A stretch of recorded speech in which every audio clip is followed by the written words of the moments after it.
Warning, do not watch this video if this is your first time playing La-Mulana. The charm of these games is lost if you use a guide to carry you throughout the game. These videos are only meant to prove people wrong when they say you need a guide to beat the game, or if anybody doesn't plan to buy a La-Mulana anyways. With that in mind, enjoy! Hello everybody and welcome back to La-Mulana. Today, we're going grave robbing. And now for the best music of the game. First fun fact, this was actually the music used in the trailer for La-Mulana during the first PC release on Playism, I think. But yeah, the big gimmick of Mausoleum of the Giants is to learn the history of the Giants, which is gonna require a lot of homework. Oh yeah, you're instantly beset on by these worms, and they are the most annoying thing in the world. The best trick is to either kill them with projectiles, or just walk under them. You'll see what I mean in a minute. Now this is also the first area that introduces more insidious traps. Abutu will become important, but way later in the series.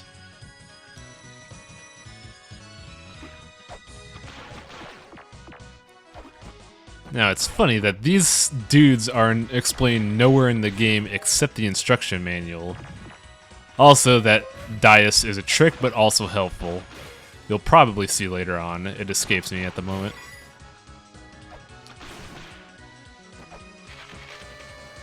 Even the giants look tiny. That's a big mama. But that's also an important clue for about halfway through the game. Now, this is also an important area because of this. This is the hard mode activation. You don't activate it in-game. If you want to play hard mode, you have to blitz the Mausoleum of the Giants and get to that tablet. Now, I would demo hard mode, but I'll probably do that in a different video or at the end of the thing. But hard mode is really mean. Like, fucking mean. Just like this trap you're about to see. That trap's really annoying because it's one of the few traps that you can barely see, but it also leads to this thing. That combination of shit really hurts. And it hurts because of this. It leads right on the spikes. Now, I should have scanned that eye because that eye is important, but I got drunk and forgot.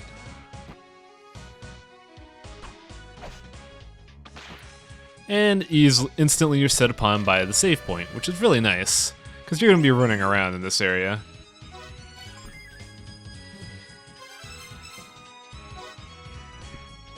Yeah, as Zelpid said, you're going to be needed to learn the history of the Mausoleum in order to pass everything. Like this. 'Twas a midnight night when G started praying to the land.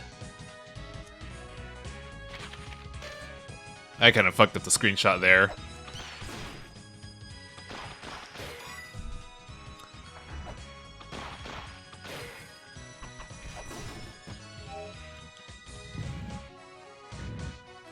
Now, if you ever need to go back up for whatever reason, you go through that door from the save point.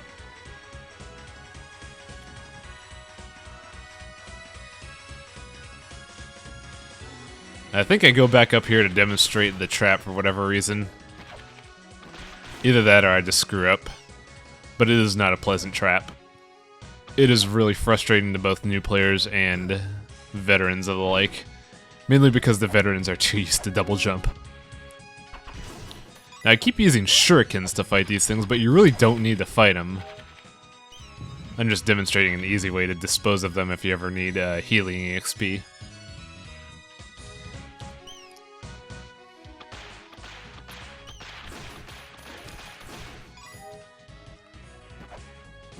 Barely made it. Nailed it. Ah, that's what I was looking for. I was looking for that tablet. Also, several spikes in the game, you could just straight walk through them. Oh yeah, Sunshone, Leto fell in battle, Heart, whatever. That's really important. I'll display it again later. Now this trap, I went the longest time without knowing what the fuck to do here, but if you press that trigger and go up later, you could open that chest, because that same trap that drops spikes on you can be reset to open that chest. I think it took me up until 15 hours to realize how stupid I was. Now take note that those things even know when you're on the ladder, so it gets really annoying. Oh yeah, the Ghost Lord. I think I go into his room, but I don't fight him. We'll see in a minute. Now, I did not know about this scan until I started replaying the game, but I'll discuss this in the lower video.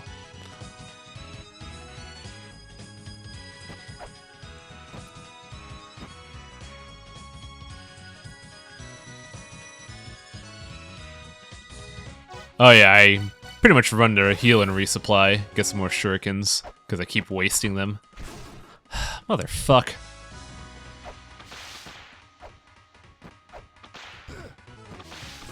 Now this is why I don't get the guild software, because it's so easy to find shops. Also, pro tip for beginning La-Mulana players, if you see gear like this, buy it. It's just instinctively get it over, say, ammunition or other shit. Now with the Hermes boots, we run faster. It's gonna be really nice for later on, but just overall, it's such a good thing to have. Just makes the game run by a lot faster. A Blanca countless stars sat over Babbo, falling into a deep slumber. Again, when you're playing through this level for the first time, anytime it mentions the name of a giant, take note. It is very important. Now I went into that previous room to display something that we'll see later in the vid as well. This game's puzzles are very disjointed.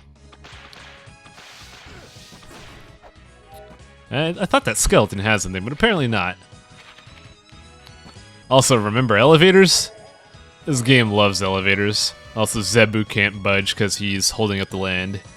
He is Atlas, sitting atop 4 turtles holding up the earth. Not really. Though I should mark that reference. I don't know. Ah, Nazca lines. If you like Indiana Jones movies, well, you probably hated the Crystal Skull, but you know this reference too.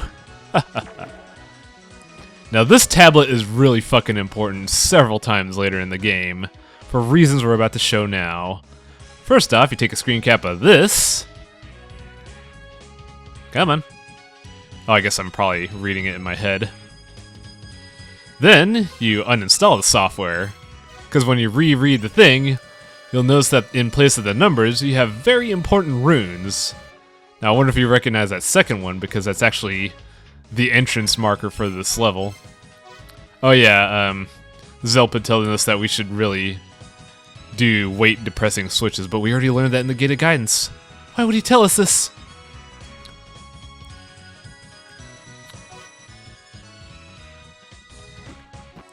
Those empty tablets are so annoying. Built a flying tower. How to explain that? I guess we'll wait until we go to the dungeon where it's relevant. Because it's not... Oh yeah, more Nazca lines. There are a lot of Nazca lines, actually, which is kinda neat. Nazca lines are cool.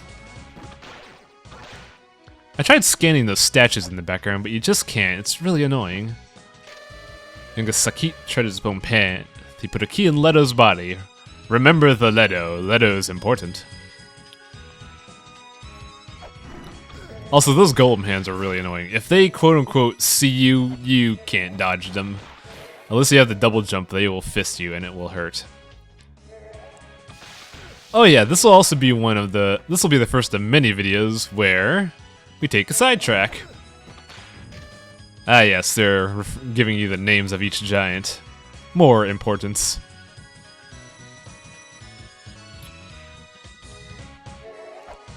Now for the sidetrack, we take a little detour. Why am I killing ghosts?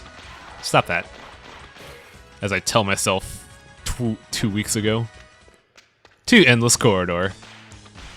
Now there's a reason this is called Endless Corridor, but we'll go into that when we actually clear this dungeon. But here's the gimmick of the puzzle. You need to find a keyhole for each floor. Which we don't have. Because we're still a tiny La Mesa Kosugi.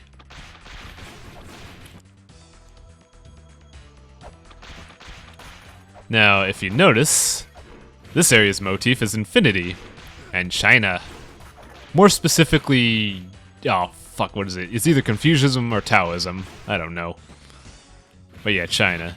But this is the reason why we're taking the sidetrack. We get some context. Basically, fairies exist, and the philosophers told them to help us. But we had to prove our worth. Find the Isis pendant. This sidetracking is very important, for reasons that will be explained when we hit up the Temple of the Sun. Also, Zelpud, proving that he doesn't know the younger generation. Come on, just go back to your video game, Zelpud. And while we're here, we might as well get the save point. A long, endless path, which you shall see now. Now you would think, oh hey, there's a door, we could actually explore further, what the hell is he talking about? Well, for one, we could throw him back at the start, because it's the endless fucking corridor. And two, we open that chest by doing so. Now, I'm pretty low on health here, so after getting the map, I go to heal. Actually, no, I fuck up. I go to Gated Titans by mistake instead of the surface. But yeah, back to Mausoleum. Now, that was Zebu? The one who held up the land? We'll probably see him more later, but, yeah.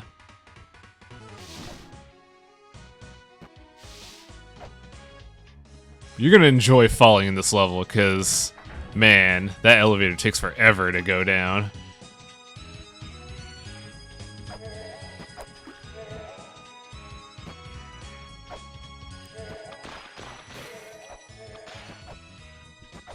Those who plunder the red something shall never if something-y.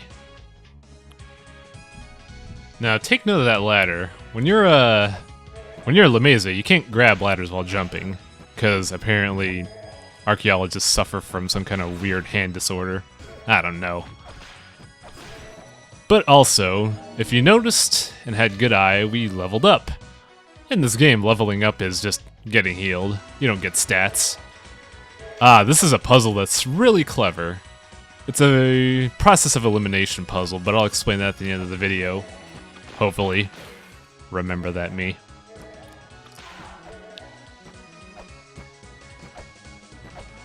These ghosts are really annoying. They don't do damage, they just get in the way.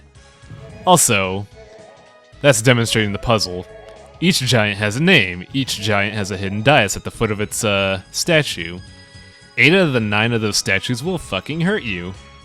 You gotta figure out which one is Futo. Also, here's our second sidetrack. Twin Labyrinths. A very distraught and terrible place. The main gimmick here is that if you harass the walls, you will get hurt. So don't use shurikens. Ah yes, that's relevant to this area only. We'll discuss that when we actually do Twin Labs legit. This is a really... For the amount of times that you go in here, this is a surprisingly late game dungeon. I think you go in here 3 times before you actually go in here. But the main reason we're going here is for a store, much like a while ago when we got our shoes. More broken tablets. How does being a snake hinder your travel? I'm pretty sure snakes are fucking fast, man. But yeah, there's a store here. Waterfalls shouldn't pose a problem with this helmet, man. Yeah, waterfalls. You will know waterfalls.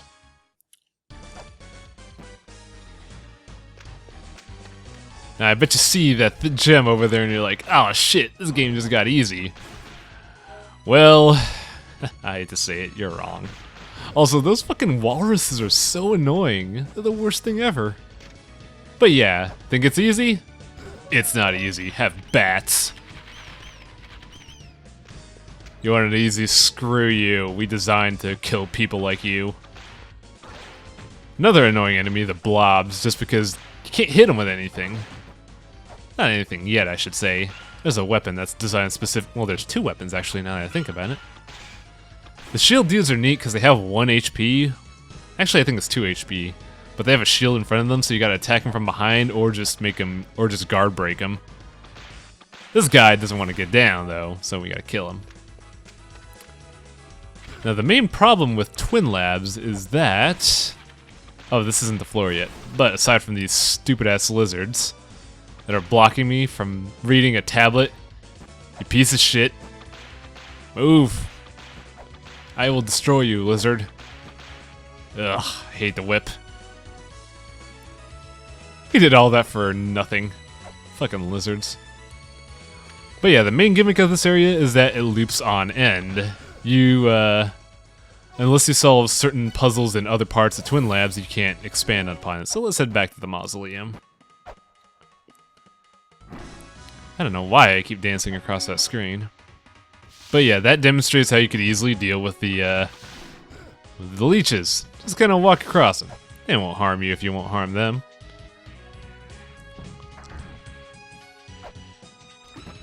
Now here's the big gimmick of the Mausoleum of Giants. The celestial bodies lie within. Control them, and even time may be shifted. If you've been doing your homework, you'll notice that all of the history of the Giants involve time, and the Never Sky Disk controls time. So, the first thing that we saw was something about a starlit night when somebody was preying upon the land. Oh, no, I'm wrong. It was a starlit night that somebody was asleep. It's really easy to get those mixed up when you don't have Steam screenshots folder right next to you. Ah, the wonders of post-recording. But yeah, it was a starlit night when some dude I don't care about slept upon the land. That'll kill you. Don't fall for that. I believe that is a guaranteed one-hit kill. You cannot survive that. But that also grants us access to the ladder I was talking about earlier. And also by activating that starlit thing, the dais appears over there. I wanted to say that... Oh yeah, this is another process of elimination thing.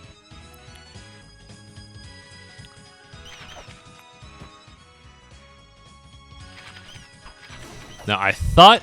Oh yeah, more Nazca lines. I thought those were something else. I thought that you just had to go here to activate the dais, but apparently it needs to be star... or a star time slot. So let's just heal and get our paltry HP back. So mad. Why is my HP so low? That time I had to dance between screens because I realized, oh shit, I need to get the dais first. Hook that up and you got your chest. Now when you realize you could run through the little leeches things, they become a lot easier to deal with, but sometimes they're unpredictable. I don't know when they're unpredictable, I just know they're unpredictable.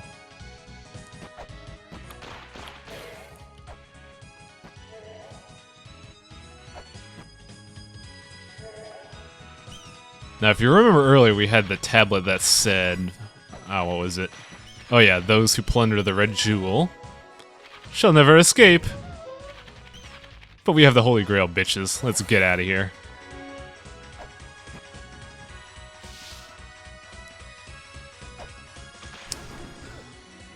There's a lot of backtracking in the earlier levels of the game. That's why the Holy Grail is so nice to have. It's really nice that a developer thought, hey, we're going to be doing a lot of puzzles that involve this shit. We need fast travel, but we don't want it to be easy. Ah yes, now I do the moonlit thing. Wait, did I really need to teleport for this? I think that's actually longer than I thought. Oh yeah, I was just demonstrating the moonlit night bit. So, a while ago, I thought it was a starlit night, but it is a moonlit night that G started to prey upon the land.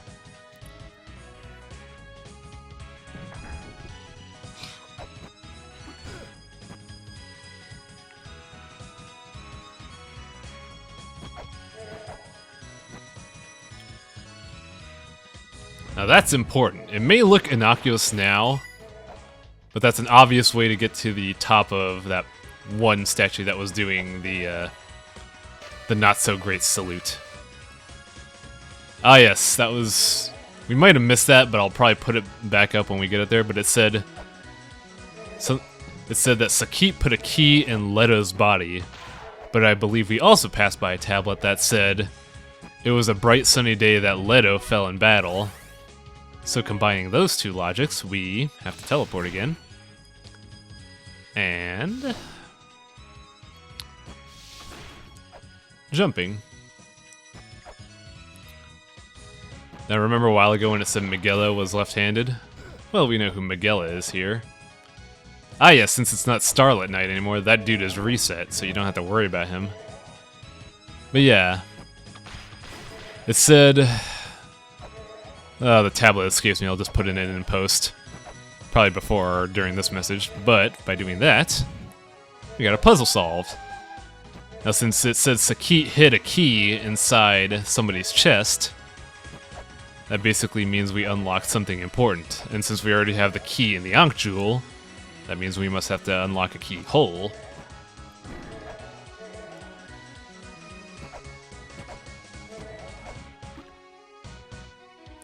Oh, La Mesa. I enjoy your fall animation. It's funny. It's very Indiana Jonesy, except for the fall. I don't know why I baited that fist. I must have been bored. But yeah, that bit where it said G started praying to the land, that's how you get to the Ankh, where you use the Ankh Jewel to fight Sakit. But we're not going to fight Sakit because we only have 21 HP and we're not crunk yet. We're not swole. We can't fight bosses now. We're tiny. However, long story short, I'm going to solve this puzzle early. I'll explain it after the end of this video. But this puzzle is great because if these ghosts would go the fuck away, health. But yeah, with that, that's pretty much all of the puzzles except for the boss for the Mausoleum of Giants. Next time on La-Mulana, we'll go to the sky. A spring in the sky. Later.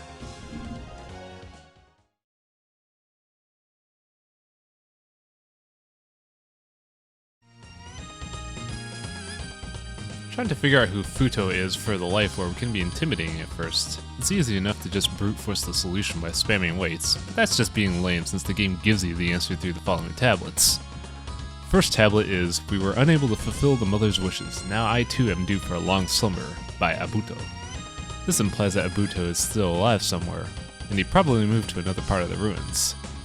Tablet 2, Zebu would not budge for he is one who has sustained the land. Early on you see a statue in a pose similar to Atlas in old folklore. This implies that Zebu is carrying the weight of the world, therefore that statue is Zebu and not Futo. That and I don't think there's a dais there anyways. Tablet 3, Miguel is left-handed. There's only one statue holding something with his left hand, and it's near the treasure chest. Ergo, it's Miguela, not Futo. Now the next 3 tablets are part of the boss. It was a moonlit night when G prayed for the land. The youngest, Sakit, tread on his own path. He put a key in Leto's body. And the sun shone brightly on the day Leto fell in battle. These are the key to unlocking the boss fight with Sakit. G and Sakit are in the same room, while Leto is just outside Twin Labyrinths. This eliminates those 3 statues. Finally, a blanket of stars spread over Bado. This shows that Bado is the sleepy guy near the ladder, and not Futo. That and I don't think he has a dais either. This eliminates 7 of the 9 giants, leaving Ribu and Futo. I believe a tablet way later in the game shows who Ribu is, but even so, this significantly reduces the number of guesses down to 2. One could also just use their intuition and realize that the dais is obviously in the room where the chest is as well. It's a roundabout way to say something so simple, but it's how the game openly gives you the clues for this life orb. Later.